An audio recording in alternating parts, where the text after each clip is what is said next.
Kohlberg का नैतिक विकास का सिद्धांत, Kohlberg's theory of moral development. Lawrence Kohlberg ने नैतिक विकास का सिद्धांत प्रस्तुत किया, जिसे सार्वभौमिक नैतिक सिद्धांत यूनिप्रिंसिपल भी कहा जाता है।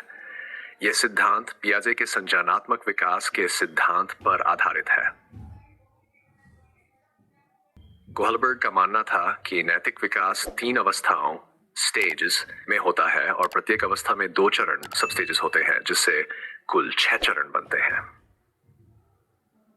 पूर्व परंपरागत अवस्था प्री कन्वेंशनल स्टेज, बोधनवर्ष। इस अवस्था में बच्चे नैतिकता को बाहरी कारकों जैसे दंड और इनाम के आधार पर समझते हैं। चरण 1, दंड और आज्ञा पालन उन्मुक्ता, पनिशमेंट एंड ओबीडियंस ओरिएंटेशन। सही गलत का निर्णय दंड और पुरस्कार पर आधारित होता है। नियम तोड़ने पर दंड मिलेगा, इसलिए नियमों का पालन करना चाहिए। उदाहरण, अगर चोरी करोगे तो पुलिस पकड़ लेगी, इसलिए चोरी करना गलत है। चरण 2, साधनात्मक सापेक्षवादी उन्मुक्ता ओरिएंटेशन। बच्चे अपने लाभ और हानि को देखकर नैतिक निर्णय लेते हैं। जैसा व्यवहार कोई मेरे साथ करेगा वैसा ही मैं उसके साथ करूंगा। उदाहरण, मैं अपने दोस्त को चॉकलेट दूंगा तो वह भी बदले में मुझे देगा। परंपरागत अवस्था सेज टील स्टेज। इस अवस्था में से बच्चे समझे समाज के नियमों और अपेक्षाओं के अनुसार नैतिक निर्णय लेते हैं। चरण 3, अच्छा लड़का गुड गर्ल ओरिएंटेशन। नैतिकता दूसरों की प्रशंसा और स्वीकृति पर निर्भर करती है। अच्छा बनने की कोशिश करते हैं ताकि लोग उन्हें अच्छा कहें। उदाहरण, मैं चोरी नहीं करूंगा क्योंकि लोग कहेंगे कि मैं बुरा लड़का हूं। चरण 4, कानून और डिफरेंटिस्टन। कानून और सामाजिक व्यवस्था को बनाए रखने की भावना विकसित होती है। नियमों का पालन करना समाज के लिए आवश्यक है। उदाहरण, अगर हर कोई चोरी करने लगेगा तो समाज में अराजकता फैल जाएगी, इसलिए नियमों का पालन करना कर्तव्य। पोस्ट कन्वेंशनल से स्टेज, इस अवस्था में व्यक्ति अपने नैतिक सिद्धांत स्वयं विकसित करता है। चरण 5, सामाजिक अनुबंध उन्मुक्ता सोशल कॉन्ट्रैक्ट ओरिएंटेशन।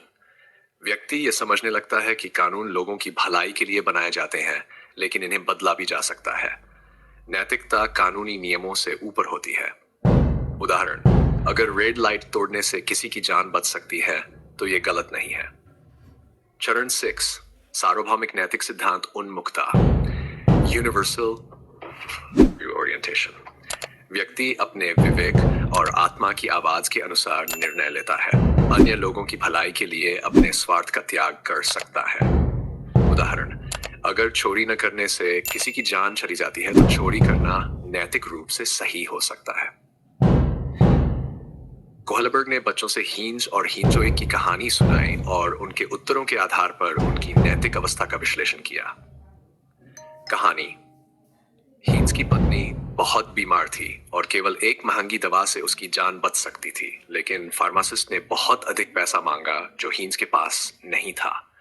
कई प्रयासों के बावजूद जब उसे दवा नहीं मिली तो उसने दवा चुरा ली। 1, क्या हींज को दवा चुरानी चाहिए थी? 2, क्या चोरी करना सही है? 3, क्या डॉक्टर को इतनी महंगी दवा बेचनी चाहिए थी? उत्तर के आधार पर नैतिक स्तर, जैसे पूर्व परंपरागत स्तर, चोरी गलत है क्योंकि पुलिस पकड़ लेगी। परंपरागत स्तर, हींज को चोरी नहीं करनी चाहिए क्योंकि यह कानून के खिलाफ है। उत्तर परंपरागत स्तर, हींज को चोरी करनी चाहिए क्योंकि किसी की जान बचाना ज्यादा महत्वपूर्ण है। कोहलबर्ग के सिद्धांत की आलोचना, कैरोल गिलिगन ने कहा कि यह सिद्धांत पुरुषों पर केंद्रित है और महिलाओं की नैतिकता को नहीं दर्शाता। यह सांस्कृतिक विविधता को नहीं दर्शाता क्योंकि नैतिकता समाज और संस्कृति के अनुसार भिन्न हो सकती है। सभी लोग उच्चतम स्तर सार्वभौमिक नैतिकता तक नहीं पहुंचते।